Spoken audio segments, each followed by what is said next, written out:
অবশেষে কঠিন সত্যের সম্মুখীন হলো সুদীপা। সুদীপা দেখে পরমা ও তার জন্মদিন একই দিন। তার মানে পরমাই কি আমার যমজ বোন? হ্যাঁ বন্ধুরা, আমরা এমনটাই দেখতে পাবো অনুরাগের ছোঁয়া ধারাবাহিকের আগামী পর্বগুলোতে। নিজেদের অজান্তেই অভ্র আর পরমা কাছাকাছি চলে আসে। দুজনের মধ্যেই কথাবার্তায় বেশ জমে ওঠে। তবেই হঠাৎ পরমার মনে পড়ে যে আজকে তো আমাকে কলেজে যেতে হবে। পরমা অভ্রকে বলে, আজকে আমার কলেজে কিছু কাজ বাকি আছে, আমাকে কলেজে যেতে হবে।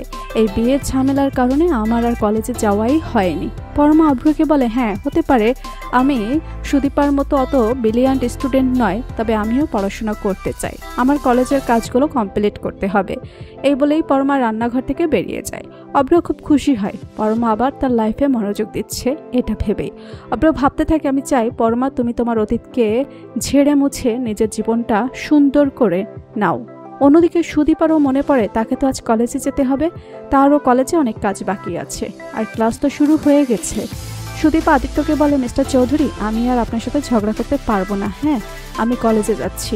এই বলেই সুদীপা রেডি হয়ে বের হতে চায়। ঠিক তখনই পরমাও বের হয়। সুদীপা পরমাকে দেখেই বলে, পরমা কোথায় যাচ্ছ তুমি? পরমা সুদীপাকে বলে, হ্যাঁ সুদীপা আমি কলেজে যাচ্ছি, আসলে আমার বিয়ে হয়েছে রিসেন্টলি, আর বিয়ে টিয়ে এই সব কিছু চক্করে আমার আর কলেজেই যাওয়া হয়নি। কলেজে আমারও একটু কাজ আছে, আমাকে কলেজে যেতে হবে।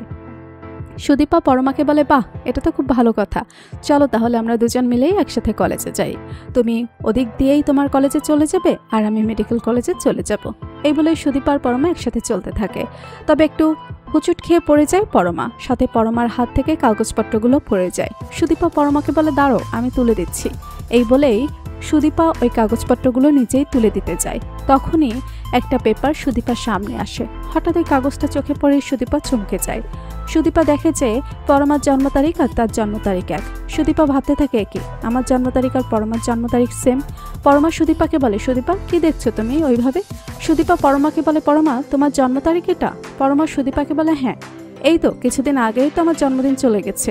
সুদীপা অবাক হয়ে যায় শুনে। পরমাকে বলে, পরমা আমার ডেট অফ বার্থ ও তো এটাই। পরমা অবাক হয়ে বলে, মানে তোমার আর আমার জন্মদিন একই দিনে?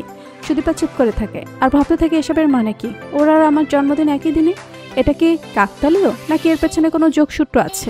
তো বন্ধুরা তোমরা এটাই চাও তো যে এভাবেই যেন সুদীপার সামনে সব প্রমাণ চলে আসে, আর পরমাই যে তার যমজ বোন সুদীপা যেন তা জানতে পারে। কমেন্ট করে জানাতে ভুলো না। ভিডিওটি ভালো লাগলে লাইক কমেন্ট শেয়ার করুন, আর আমাদের চ্যানেলে নতুন হয়ে থাকলে চ্যানেলটি সাবস্ক্রাইব করে রাখুন, যেন অনুরাগী ছোঁয়ার নতুন আপডেট সবার আগে পৌঁছে যায় আপনাদের কাছে। ধন্যবাদ সবাইকে।